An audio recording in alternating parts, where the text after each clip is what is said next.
when you were in the TV and broadcasting business and you'd mentioned that you felt burnout, do you think that burnout stemmed from becoming desensitized from, like you said, like the murder and different things of that nature? Or do you think it was a buildup of things on the back end and the pressure and having to be in line to these like highly produced shows?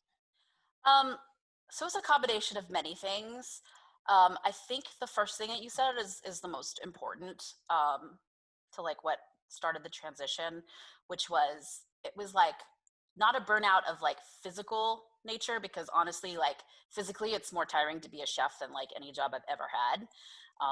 You work more hours and like you're on your feet all day long.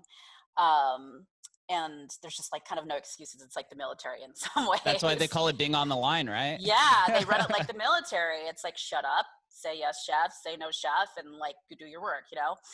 Um, so it wasn't that, it was actual like emotional distress, to be honest with you.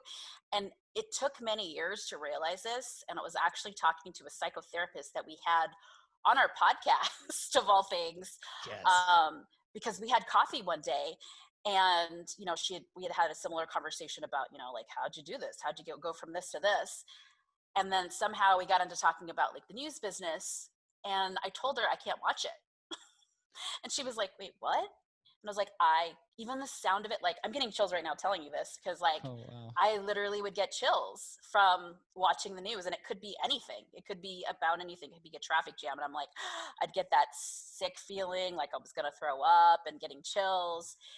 And she said, um, okay, well, we're not in an office right now, but I can tell you have post-traumatic stress disorder.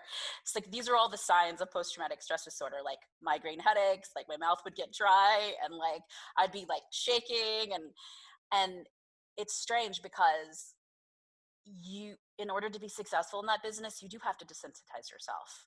And so all those years of just, it's not that big a deal, like that's a dead body, like pretend like the smell's not there, eat your lunch in Oh, front of it, like the, there's a child that's, fighting for its life on the curb, or a dog that didn't make it, or a house that went up in flames. I mean, a kid that's kidnapped. I mean, it's just like day after day after yeah. day It after sounds like it's like day. pulls the morality out of you.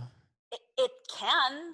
And I think that I got out at the right place, like that first moment where I felt that I can't do this anymore, like that real tension.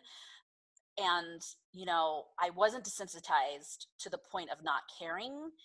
I didn't want to get there. And then like, it's kind of like when you see things in hindsight, of course, it's like 2020 kind of thing. But it's like, I remember moments where like, I'd be standing next to another reporter who would be smoking a cigarette next to a dead body. And I would think to myself, what are you doing? Like, but it's like I didn't call it out at the time. I was like 20 something, and I was like, is this what people do? I was confused. And then like, having to eat lunch, when they're like the people come to clean out the guts after dead bodies. There's actual crews that do that. There are companies that, they're like hazmat Hmm. crews that come and do that. And the first time that happened, I was like, can we move? Like, can we move the van? And they're like, no, the live shot's already set up, like just eat your sandwich and don't worry about it.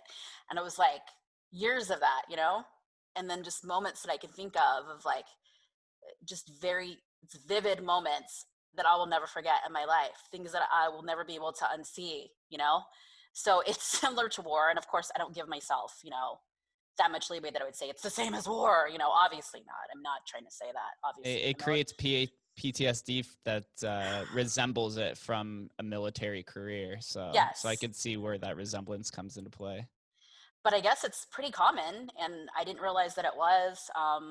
And so, like, I'm glad that I got out when I did, and I'm glad that I didn't get to that point where, I was so angry, that, some journalists are at that point, and you can't really blame them, to be honest, because they're asked to be put in situations that maybe sometimes they shouldn't be in.